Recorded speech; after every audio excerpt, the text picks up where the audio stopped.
The Central Bank of Nigeria has said in Abuja on Friday that its monetary policies and actions have stimulated the growth and stability of the nation's economy. The CBN governor, Mr. Olayemi Kadoso, actually said this during an engagement with Senate Committee on Banking, Insurance and other financial institutions. And according to him, given the positive indicators, Nigerians were in for better days. In his words, and I quote, the spread between official and BDC rates had narrowed significantly from 162.62 naira in January to 47 naira in June, indicating successful price discovery, increased market efficiency, and reduced arbitrage opportunities. This is the CBN saying, with our policies and the steps that we have taken, Nigeria's economy right now is looking onto the brighter side. It's already taking steps towards the brighter side. But the common man seeing this report is like, okay, can you tell me how that has changed the price of Gary in the market?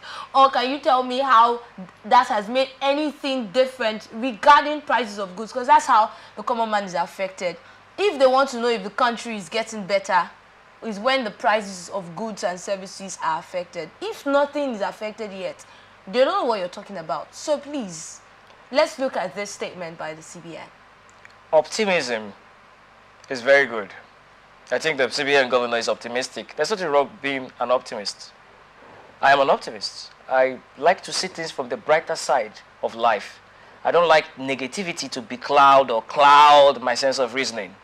I don't like to sip the tea of negativity and eat the bread of negativity. But optimism without concrete action is like a packaged salt without taste. It's meaningless. You are an optimist. The economy... But he said it's on the policies that they have taken. That's what I'm saying. So he's not just, you know, being optimistic. He's working on their policies. His optimistic view is based on the efforts the CBN has put in place. He feels the CBN have put in place. They have put in place. That the economy is stable. How stable is the stability he's talking about? Is a question that he's best to answer.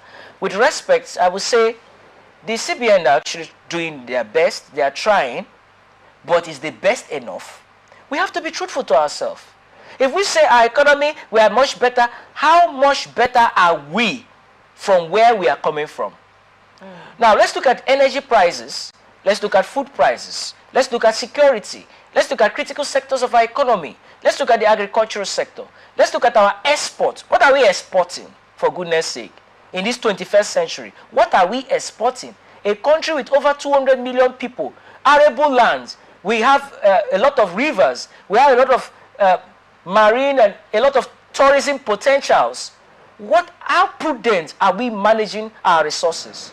The truth is we have failed to manage our resources very well for the betterment and improvement of the citizens of Nigeria. Sometimes we get reports from the MBS or other parastatals talking about the Naira appreciating against the dollar. Or sometimes we hear that, oh, the Naira has, you know, is now strengthened and all of those topics and stories. But when we look at the reality of things, it doesn't correspond sometimes.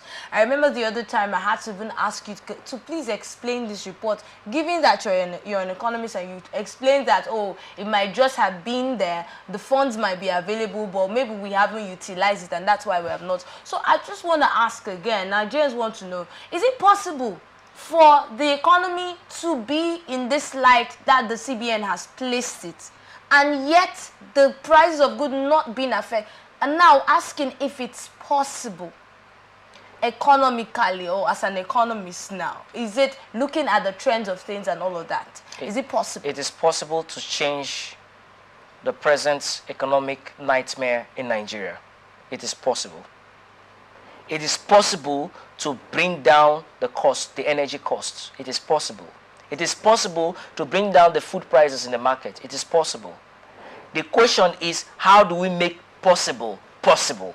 So now the question, before you go to how to make it possible, steps that we should take, right? Back to that question now, maybe you didn't get it clearly. if we're saying the naira, is it possible for the naira to appreciate, right? Very possible. And yet, no, I'm not saying is it possible for the naira to appreciate. Just listen. Is it possible that the naira is appreciating and yet prices of goods are not affected? Could that ever be a possibility? That's the question. Well, it depends on how you connect policy to, or how you translate policy to impacting the people, making it real for the people, making the people connect to the policies and you know, let me just use this example. You got your revenue at the end of the month, you got your slip, and you saw that you're earning more, but yet you're not seeing the evidence of the money you are earning because you can't buy anything with it. So on paper, we can even brag that we are one of the largest economies in Africa, but in the market, the people who should be testifying of being in a country that is one of the largest exporters of crude oil, they are not seeing it translate to them. It means that there is no flow. Economic policies are not static.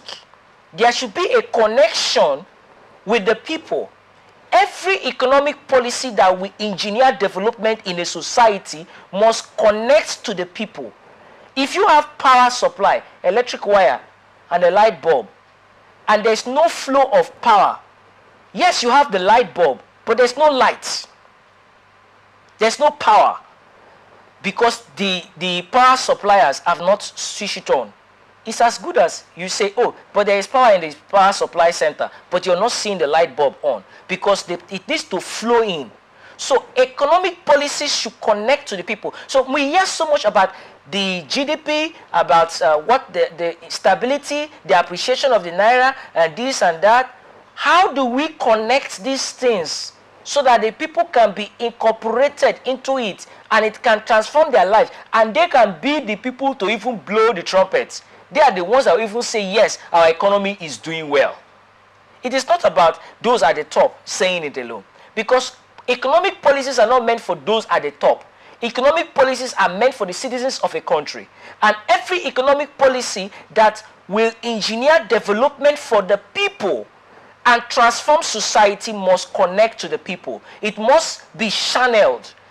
It must flow to the man in the village, to the man in an island community that does not have access to clean water, to the woman who trek hundreds of kilometers to access the nearest hospital, to reduce the mortality rate and the child mortality rates, to the market woman who cannot transport her cassava to the market to sell because of bad roads and the roads filled with potholes everywhere, to make sure that transportation and logistics is taken care of. That is translating economic policies to the people. So people can talk so much about economy, we are doing well, we are doing well. There is self-appraisal, there is people appraisal, there is government praising themselves, there is government evaluating themselves, and there is the people of the country evaluating the government, because they are the direct beneficiaries and recipients of the economic policies that the government are bringing out, are putting in place.